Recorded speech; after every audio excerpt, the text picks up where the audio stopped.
Today in America, we're painting doors. As soon as I get my hanky tied on my head. So carefully, you're gonna flip the door over. Where's my other paintbrush?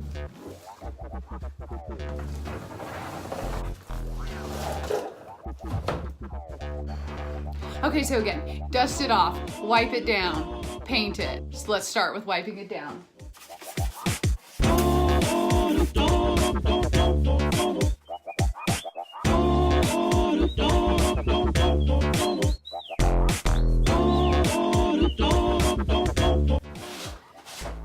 I think we're good. Next, again, you want to wet down your paintbrushes so that you don't soak up all the paint into the brush and that you're putting more of the paint onto the door than it is staying in the roller. So I'm gonna go do that and I'll be right back. I got my paint roller.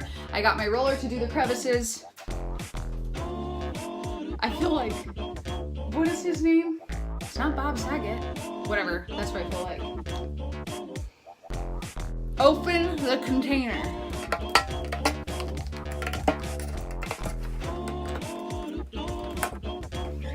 Okay.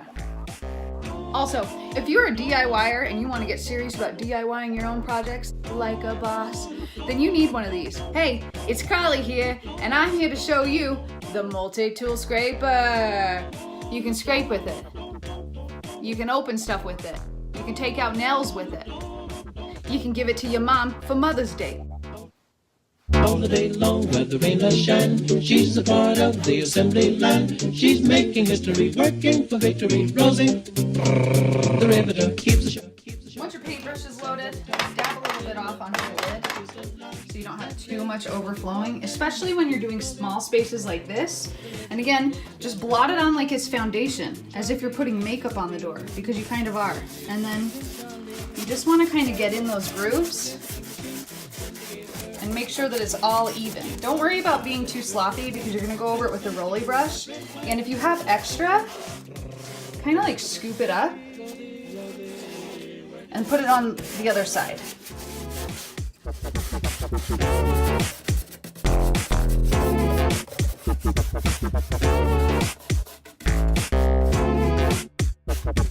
This is very poor lighting. I'm gonna turn on my handy dandy light.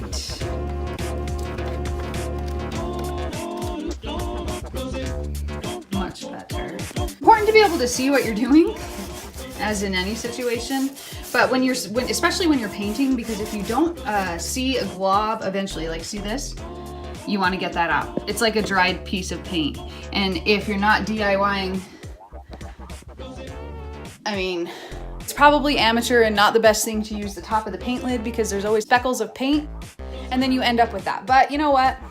Ain't nobody got time to get out their pan and put paint in it and then wash it. It's just too much work. I'd rather pick off the speckles of paint. The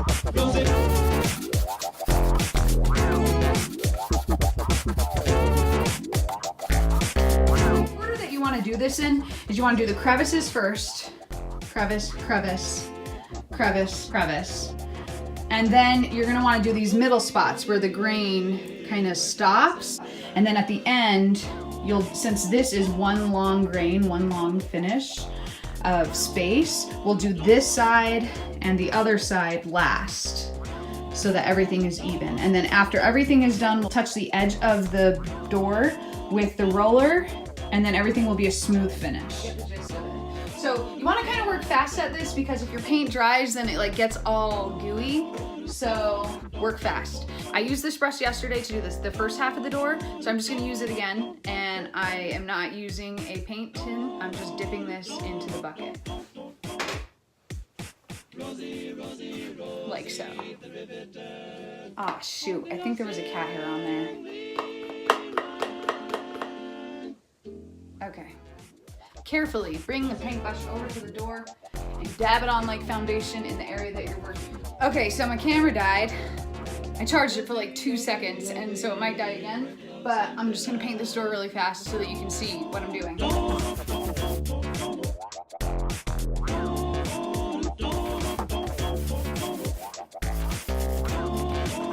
Always check for roll lines.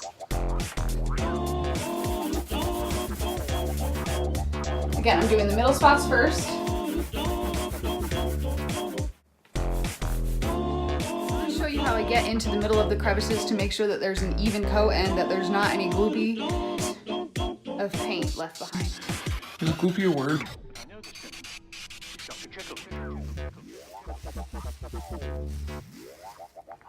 And then I take my brush and I do that side and this side.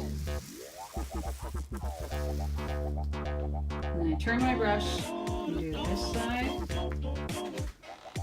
and this side. And then I flip my brush and get it the opposite way.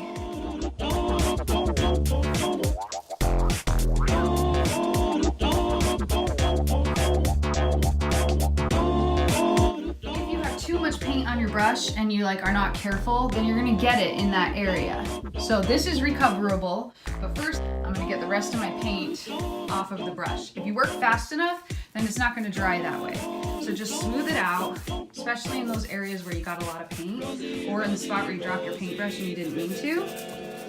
Okay, and then go back through and just paint the door. Last step that you want to do is you want to paint this edge right here.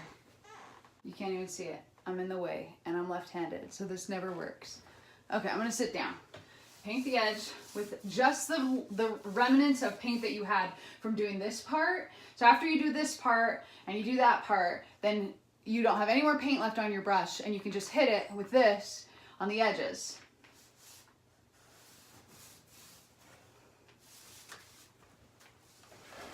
Okay.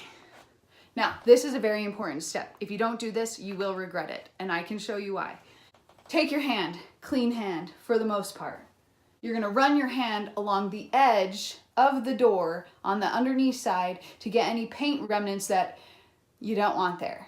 Because if you do have them there, then you'll have to sand them away, and that's not a good thing. So this is the best tool. You can wash your hands after. Don't be afraid of getting dirty. You're a DIY boss. If you can't do it, then nobody can. So take your hand, like this. Run it along the edge. You're gonna end up with paint. Now that's not a lot of paint, but if this is your first door that you're painting, then it probably is going to be a lot. So just make sure that you do this process because it's very important.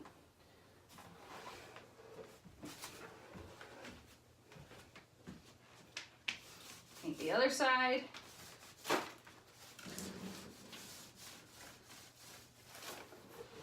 Sometimes oh, you son of a... Yo, I'm Andy Milanakis.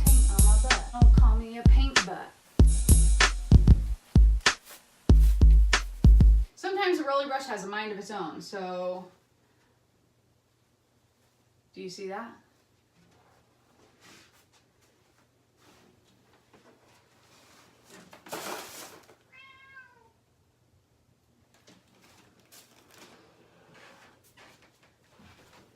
Do you see why this is so important? That's not wood. That's dried on paint. And that's the part that's gonna get stuck when you try to shut the door.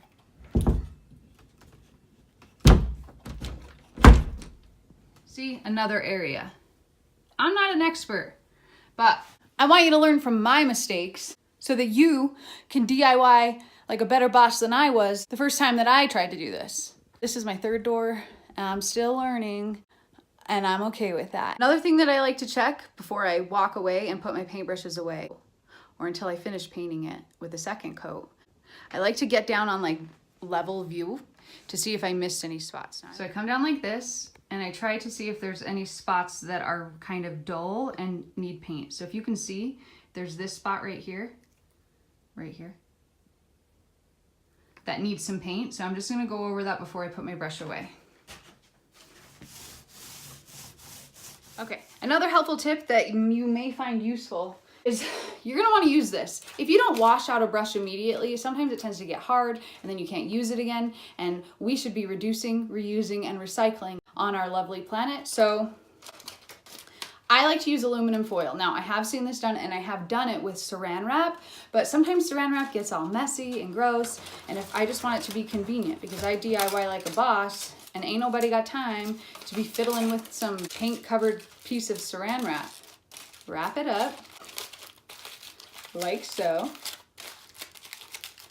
Put it in a location that's not gonna get hairy. For some reason, in this house, doesn't matter how much I try to prevent it, there will always get hair in the brush. So that's that. And do the same with this one. I don't know where my aluminum piece is that I used last night, so I'm just gonna use this plastic bag instead. You know, pulling a Martha Stewart. That's what I do best.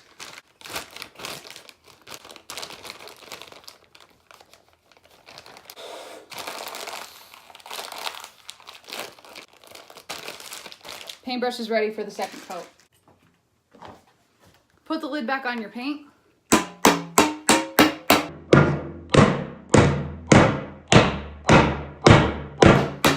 I'm telling you, you should get one of these. This is the Stiff Warner. Get one of these. A scrapey tool. A scrapey doodad. It does like 7 things. You can pull nails out with it. You can give it to your mom for Mother's Day. All right, I'm gonna wait for this to dry. I'm gonna charge my phone so it doesn't die the next time I try to film this, and I will see you later. All right, I'm back. It's been a couple of hours, the door has been drying, and now I just have to repeat the whole process over again until the second coat is complete. So, here we go.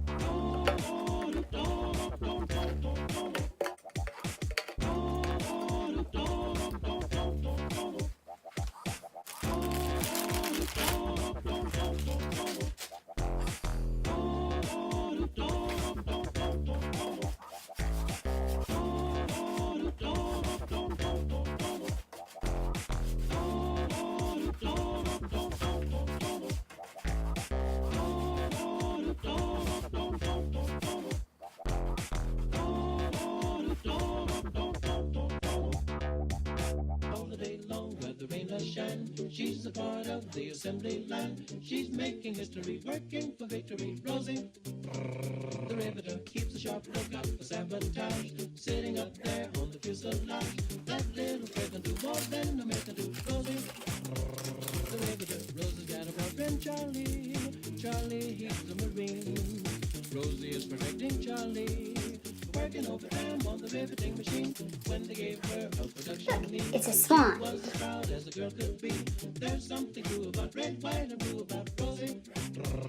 The riveter, Rosie, Rosie, Rosie, working on assembly line.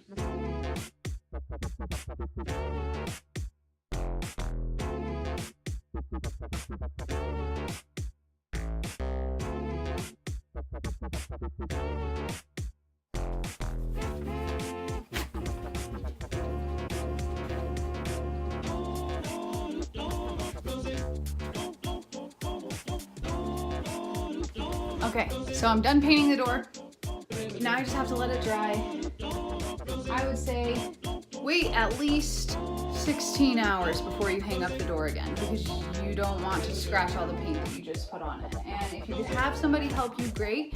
But if not, I can show you how to do it by yourself, like a boss. Thank you for liking this video. I hope you found it useful. If you did, let me know in the comments down below. If you did find it useful, make sure to give it a thumbs up right now. Go give it a thumbs up. Then make sure to subscribe, because I'll put out a new video, hopefully, every week. I'm going to put out a new video every week. I might put out a video every week. That's it for now, guys. Make sure you keep watching, or something like that. Alright, bye. Want to see more If you want to see more do-it-yourself like a boss movies videos, okay, come move it. Yeah, that's great. Okay, come move it one more time. What's the last thing I can say? Bye. Rosie, Rosie, working on assembly line.